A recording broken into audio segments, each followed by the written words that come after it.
Kovo 18 dieną Prienų kultūros centre lankėsi įžymus operos solistas Rafailas Karpis. Čia vyko diskusija pavadinimu Nuo bitlų iki operos. Pilietinių iniciatyvų centro organizuojamas projektas, kurio metu žymus Lietuvos žmonės lankosi provincijose, Prienuose vykdomas ne paskutinį kartą. Šiandien Prienuose lankosi operos solistas Rafailas Karpis. Sakykit, kokia programa čia jie atvedė ir kokios tos programos ištakos, kaip sugalvota ją vykdyti? Tai programą sugalvojo Pilietinių iniciatyvų centras ir pagrindinis tos programos tikslas yra bendruomenių arba suaugusių švietimo tikslai. Na, o sugalvota ta programa buvo tokia labai plataus spektro. Mūsų organizacija turi didelę patirtį darbo su bendruomenėmis ir šiuo metu ta programa yra, sakyčiau, įsimintina ta prasme, kad yra labai įvairių žmonės, joje dalyvauja. Tai kaip jau minėtas Rafailas Karpis, operos solistas, yra Gabrielius Liaudanskas Varas, G&G sindikato lyderis. Taip pat, pavyzdžiui, yra jaunas verslininkas ir keliautojas Makalius, vadinamas Makalius, bet šiaip jo vardas ir pavardė yra Rimvydas Širvinskas. Yra Maksas Melmanas iš Biplan, yra Ingrida Šimonytė, buvusi finansų ministrė. Galima vardinti labai daug.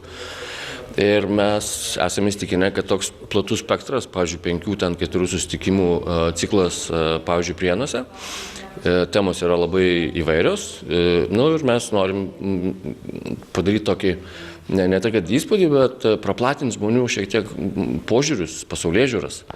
Ir neatsitiktinai pasirenkam, pavyzdžiui, tą patį Rimvydą Širvinską, kuriam yra 22 ar 3 metai, jis yra jaunas, nemažai pasiekęs verslininkas, kuris savo pavyzdžių grinai parodo labai daug pozityvo ir kad jeigu žmogus nori, tai jis tikrai gali labai daug ką pasiekti, nes jis keliavo ir po to kelionės hobį pavertė verslu, pakankamai sėkmingu. Galima teigti, kad šis projektas yra orientuotas labiau į jaunimą. Ar visiems amžiaus grupių atstovams bus įdomu? Visom amžiaus grupių atstovams, mes sakom, nuo 16 iki 116. Ir mes pasibandėm iki naujų metų su 4 bendruomenėm. Tai buvo labai viskas sėkminga. Į tos sutikimus, diskusijas, paskatas įvairiose miestuose surinkdavo nuo ten 30 iki 100 žmonių. Ir atsiliepimai yra labai geri, diskusijos virdavo.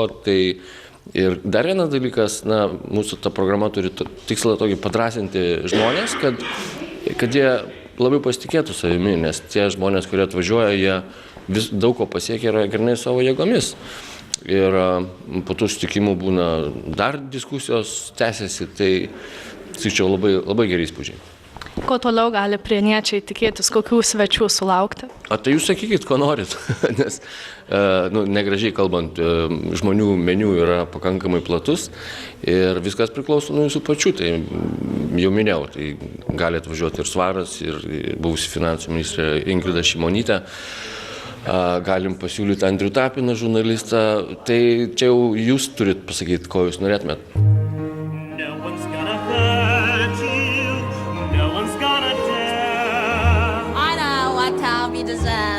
Others can desert you, not to worry, we'll so well be there.